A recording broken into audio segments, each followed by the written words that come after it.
You end up heating your life up and getting 80, 85, 90, 95, 100 degrees of money, and you've not worked on that internal thermostat, how you feel about you will find a way. If it's guilt, if it's stupidity, if it's blind dumbness, you will give away that money to get your life back down to 75 degrees of money again. This is Entrepreneurs the Playbook, where I give you access each week to the world's greatest athletes and executives about their personal and professional playbook and what has made them champions on and off the field. This is the Playbook.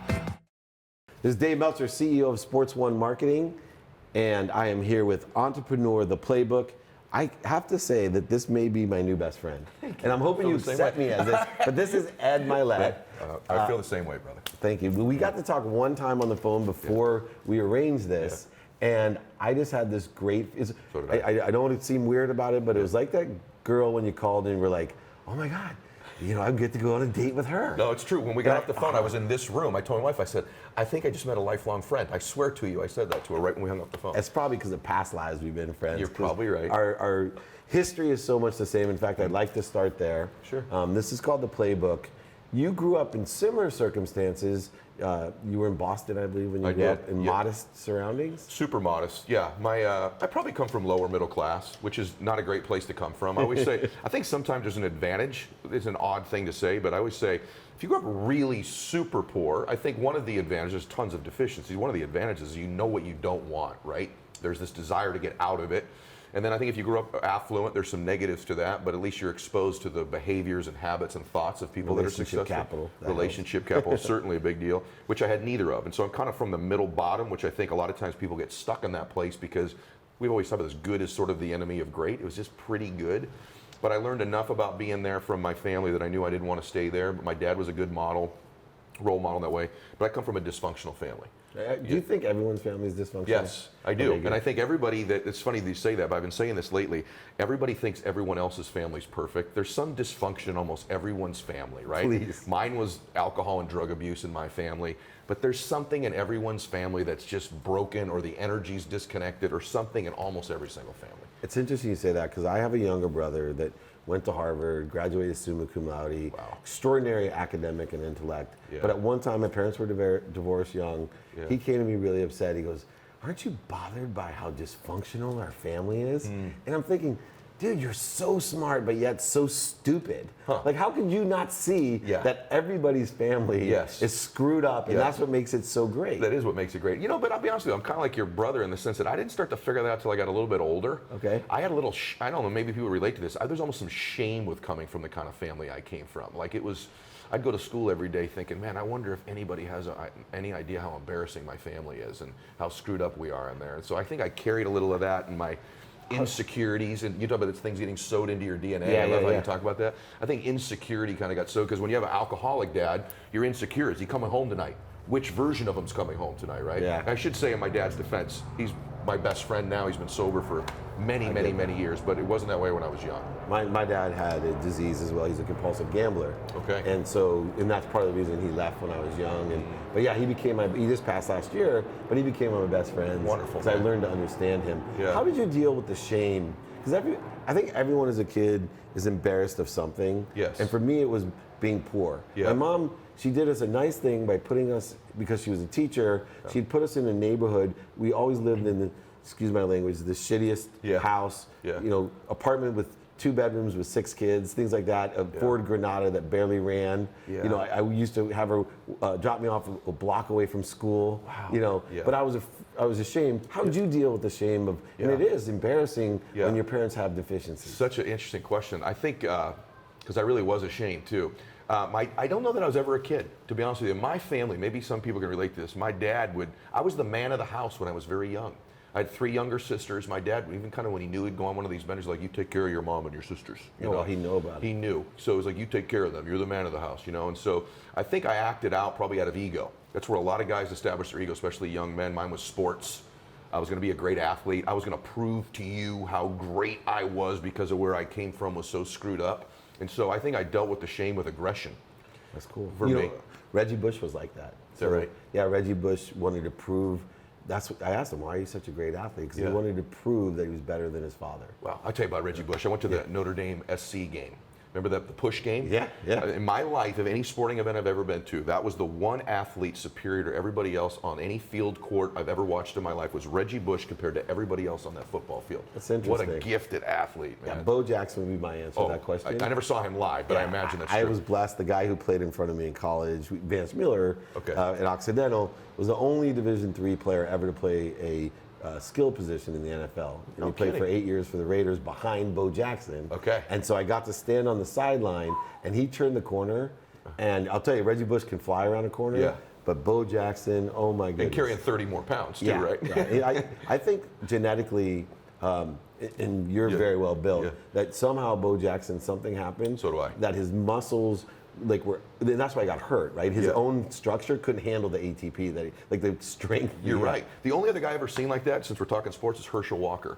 Right. It's the only other guy that thought genetically, this guy's musculature is put together different than most humans. You know, Bo had those huge quads. And just so much strength. Well, anyway. we can talk all day about this that. This is the playbook. Yeah, so we got sports. No, I love it. So, here you are now trying to prove yourself. Yeah. Where did your life take the big move, the big change? Through the worst failure, ironically, through the seeds of the worst failure. So I played college baseball. I got drafted to play professionally. That did not work out for a variety of reasons. And I was ego-driven, very much about me, recognition, significance. And I ended up moving back home with my mom and dad, same bedroom, teddy bear in the bed, posters on the wall from high school, unemployed, like really screwed 22 up. years old? 22 years old, exactly. And my dad was then getting sober. He's going to those meetings you go to. Yep. Comes home from one of the meetings. My dad's sort of a dude, man's man. And he goes, I got you a job. It's tomorrow. You show up. It's called McKinley Home for Boys. It's in San Dimas. What is it? He said, I don't know what it is. It's some home. And my life altered. I didn't know it. So I go down there the next morning, the Reader's Digest version. I said, hey, I'm Eddie Mylett. I'm here for the job. And what McKinley is it's a campus of group homes, like hundreds of boys, all wards of the court, orphaned, or most of my boys were removed from their family because of molestation. And I show up there. I said, I'm here for the job. They say, what job? I said, I don't have any idea. They're like, who's hiring you? Who's hiring you? I'm like, I don't know. Tim. Tim what? No idea. So they go, well, come back when you know. And I start to turn around to the door and I go, well, I know Tim's probably an alcoholic. They go, oh, Tim, the drunk. Yeah, we know Tim. So they go, you're in Cottage 8, right? I go to Cottage 8 and I walk in, and that morning they were all getting ready for school, and I see these 10 boys, these little eyes. I recognize those eyes because I think children that come from poverty or abuse of some type, you have them, by the way. Yeah. They have. As I'm choking, how does he tell me? They have different eyes, brother. Yeah. And so I have those eyes. Yeah. And so we know. And so I walked in, and I get emotional, but I walked in with these little guys, and they're just, what they're really looking at is like, hey, man, love me. They're hard dudes, man. They'll kick your butt, right? It's love me. And I had these 20 eyes looking at me, 7 to 10-year-old boys. And instantly, I lived with them. I became their father, their brother, and it altered my life. Because what happened in that moment as this macho athlete, I found out, oh my God, what I really love is serving people, is making a difference, is loving and caring about people, is investing in them. And like my whole life altered those 2 years because I fell in love with serving others, making a difference for other people. My whole identity changed. And that's the time when my business came along at the same time. I honestly think had my business life come, the business I ended up in, come at the time when I was playing baseball, I'd have blown it out with ego. But because I had this time where it just literally altered me, and the rest of my life I've just tried to serve and give and kind of let the results take care of themselves, and that altered my whole life. So that was for sure the most life-changing time of my life was in my 20s. And now you've been very successful as an entrepreneur. Mm-hmm. Have you always been successful? You just said the word entrepreneur and always successful, so you Thank know. you. Right. Listen to him. So, I try to tell everybody this. Nobody listens to me. I haven't met one entrepreneur that's like, oh yeah, everything I have ever done works. Come on, bro. And they're lying if they're telling Well, you they're that. not an entrepreneur. They inherited something, or I don't know. Right, mostly inherited. Right, because if you're an entrepreneur, you have not always been successful, right? So from Steve Jobs down. All the way. And so I've had successes, and then I'll go backwards. So like most entrepreneurs, there's false start after false start after false start. So I would get it going, then it would go backwards. I'd save some money, then I'd blow it. You know, my business would grow, then it would shrink. And so no, I've had tons of different financial events happen in my life. And actually, after people thought I was pretty successful, I'd become a millionaire. About 26 years old, I'd become a millionaire. I was making $1 million a year, and I ended up losing it all. And I lost a home, I lost a car, I ended up moving into an apartment. I was newly married, and I'll never forget this. I remember, because this ocean's out there, we're looking at it right now, and yeah. I remember, honestly, defining moment. I had everything turned off. You can have power turned off and still survive. One thing I learned, you don't want your water turned off. and we had the water cut off. Oh. So I'm With your newlywed my wife. new 6 weeks married. We She's ended up, still with you? she's still with me. She's floating around here somewhere. That's it, man. Yeah, she's with me. We got so much in common. I know we do. Both high That's school great. and the same thing with our wives. And long story short, we had to go every morning out of the apartment, go down to the pool, and shower outdoors. And you bring our toothbrush. It was just shameful for me. You know, I remember that it was the same shame feeling as going to school after my dad had come home a certain way. It took me all the way back there again, you know. And so that time was the most down. And now even to this day, I love the ocean. I'm grateful every day. And it's the thing I'm very grateful for. But there are many mornings, man, I'll be honest with you, honestly, little moments, I'll pull that trigger on the shower and that water comes out and I'm like, thank you. Like, just thank you. I'm so grateful just for that. It's odd. It's like a trigger in me. The water hits me. I'm like, oh, everything's okay. So you said thank you, and I know you're a big gratitude person am. like I am. Yeah. And I think one of the cool things in my life, and my wife points this out to me, is that I can still get excited about like staying in a hotel room. Me too. Right? You know, like I still appreciate it. Me too. And, you know, even I fly private. Yep. Right? I know you have your own plane I even. do, yeah. And, you know, I'm more a lease guy, so That's I probably got all the smarter. memberships. Probably smart. But, you know, people laugh at me. Like even we were in South by Southwest last night and we got 5 of us and like, so Dave flying private back. It was a late night flight. Yeah. And I had to get back by 1:30. Yeah, dude, to and be they're like, here. no, Southwest, and you might be in the middle seat. Yep. And I'm okay with that. I did that last week. I'm okay with it too. I'm grateful that I have the money for the plane ticket still. Right. It's odd how small things. I love big things. I love having my jet, but I make sure that I'm grateful for what most people will think are small things, and I really am. Like I had some health issues when I was younger with my heart. I am grateful many mornings I wake up. My day starts with gratitude. I'm awake many, many mornings. Yeah. And so that's a centerpiece of my life. It's odd because I have all these things in my head from when I was a kid. Like gratitude is sort of the antidote for everything not good in my life. I think it's an antidote for everything. I got an interesting question. Yeah. You are of service like me, and I could see in your eyes as you choked up and your eyes got watered working with the boys. Yeah. One of the things that I was searching for my first run at the money. Yeah. You know, we were both in our 20s. Yep.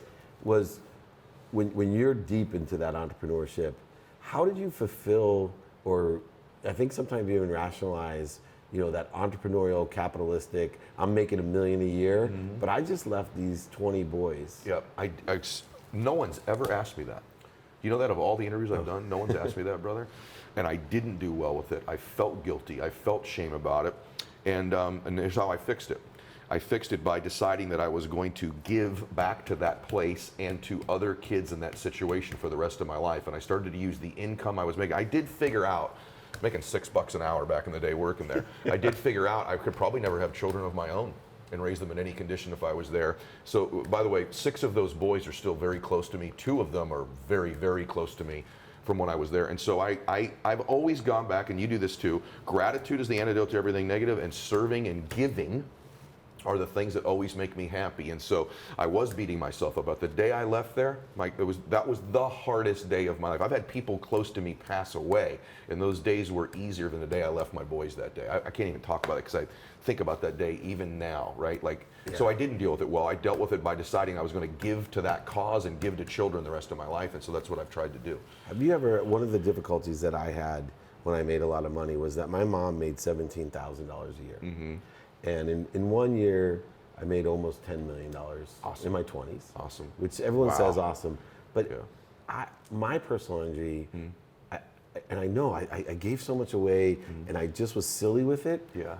because I almost felt so much guilt. Yeah. And not even guilt, just I had an energy that I wasn't worthy. Like I wasn't the real deal. Yeah. And I still was so scared that I couldn't make, but yet I was like, get this away from me. I'm going to buy a house, I'm going to buy a plane, I'm going to buy a car. Yep. Did you ever feel that worthiness issue? Everybody does. And so that's your yes. Okay. Yes. And that's your identity, right? That's this internal identity that you have. And it's like, I talk about this all the time. I'm sure you've heard me talk about it. But your identity, the way you feel about yourself, your self-worth is like a thermostat. It's sitting on the wall. It sets the temperature for your entire life. So you set that thermostat. If it's money, let's just say 75 degrees of money. If you end up heating your life up and getting 80, 85, 90, 95, 100 degrees of money, and you've not worked on that internal thermostat, how you feel about you will find a way. If it's guilt, if it's stupidity, if it's blind dumbness, you will give away that money to get your life back down to 75 degrees of money again. And so the governor in your life is this internal thermostat you have. That could be in your happiness, your money, your business, your peace, your fitness, your energy level. There's an identity in you. It's a thermostat. And so the other happens too. You get really broke like you did before and I did. We find a way to cool it back up again, turn the air conditioner on of life and get us back to where we're comfortable. So for me, the key in my life is not just gratitude, it's not just serving, but for me, it's this internal thermostat always increasing the temperature that I'm comfortable with. Do you think that thermostat could be equated to what I talk about, your core energy, your DNA? It is your energy. Yeah, it's an energy. You and I, if we really dig beneath the thermostat, behind that is energy. Absolutely. Yes. Can I steal that analogy? It's yours as long as I can use the energy part. Yeah, I'll give you credit. Yeah, it's all yours. But Yeah. I will tell you, I get to do this all the time. Yeah. And really crazy minds like Dennis Rodman and genius minds of CEOs. But and then small minds like mine. No, it's true. I know you were complimenting me before about what we did together in the conversation in podcast, but like. Wow, that's what I have to say. I love that. Like some things people say just hit me. Like I just learned something about myself that I've been questioning. Like how does that whole thing work? And sometimes, people know things, but they don't know how to articulate them. Correct. And one of the things that I talk about, and I see you're the same character. And I think Tony Robbins, who's one of your best friends, is this guy. I'm a transcoder. And let me explain that. So I can take highly complex vibrating issues and transcode it down to a load of vibration. And I think part of my experience as a sports agent was that there's all these complex life issues, business issues, money issues. Yes. And my job was to take some of these players with an 8th grade education. You got it. And worse, their parents. Yes. Like I think you mentioned your parents weren't highly educated. Yes. And because I grew up in the hood and I'm able to transcode things so people like, oh shit! A thermometer. Right. Instead of this whole, you have DNA and there's electrical current going through and your subconscious, unconscious, all that bullshit I've been throwing at you. It's just a thermometer. It's thermostat. That's all it is. By the way, I'm gonna steal decoder from you too and that's how I am too. Not that I have a small mind because I think I have access to a limitless mind, right? And so, but I am a guy who I can only operate in very simple instructions myself. And so I love complicated things. I love to read. I understand energy. I understand vibration like you and I both do. But for me, I got to transfer it down. And it's sad for me when I watch people that they work on all the external things. I'm a better speaker. I'm a better communicator. I've got a better business model. I got a better scaling of my business. And they don't work on this thermostat. And I'm just waiting for the time where they cool life back down again. I watch it. It's why you watch someone who loses a lot of weight. They'll weigh 250 pounds. All of a sudden you see them again, they're at 180. But internally, their thermostat is still a 250-pound person. You see them in a year and a half, and they're back up where they were again. They found a way to heat it back up again. And so that happens all the time in people's lives. Okay, you said a really important word that you and I haven't talked about yet, which changed my life. You said, I access that information. Correct. Tell me about your perspective of accessing information. Wow, that's a long conversation. But the simple thing for me is that I believe everything has a vibration. And so everything has an energy, right? And so that I have, without getting too complicated, I have to quiet myself because when I get quiet, I vibrate at a higher frequency. And so that I can tap into, see the same thought, the same energy that made this ocean, that made the world, that made you and I have access to that limitless, absolutely perfect thinking in mind. And so the only way that I get that is by getting out of my own way, getting out of my own space, getting out of my own junk. And so I access it from me by getting quiet. The key to my life is that in the morning, and I do it in the morning, it's nice now that I can do it with the ocean here, I also live on a lake, it doesn't take a long time, I just take 20 minutes and I access it and I get quiet. And the only way I can access it is to get out of my head. And so I quiet and empty my mind and I access the universe. That's what I do. And I think it's really important because access to me is essential because the universe is vibrating faster. And one of the things we have these 4 beautiful children. What are you empowering with them? And I said, the ability to access information, partly through meditation, but some of them are too young to get in, and I don't push, but you resist, persist. But let me give you some examples. I would prefer my kids to know how to get the answer than know the answer. Me too. And it's different than our generation because there wasn't as much access to information. Boy. So you had to memorize things, know how to do it on a piece of paper. I think you're wasting your time. The biggest skill set you can give children today is how do I access. And there's a big Google out there. that most people don't understand. The best search engine. I work for West Publishing. We created the natural search language. Ooh, I love where you're going right now. I love where you're going. Big Google. There's a big Google. And I know great vibrators understand this, that we can access through meditation, through peace and quiet. You got it.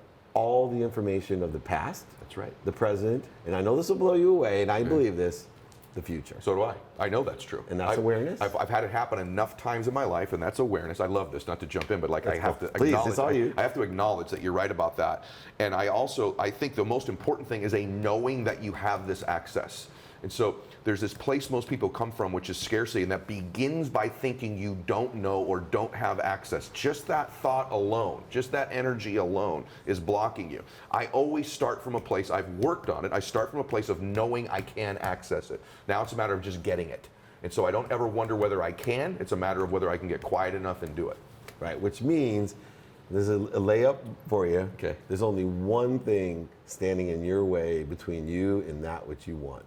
What is that for you? I'm curious. Yourself. Well, it's for me. It's me. It's That's always me. me. It's always me. It's always the noise that I create. It's absolutely always me. The illusions that we create. Yep. And by the way, one thing I just give a tip to everybody to do, and I don't care if you're religious or non-religious, doesn't matter to me on this regard.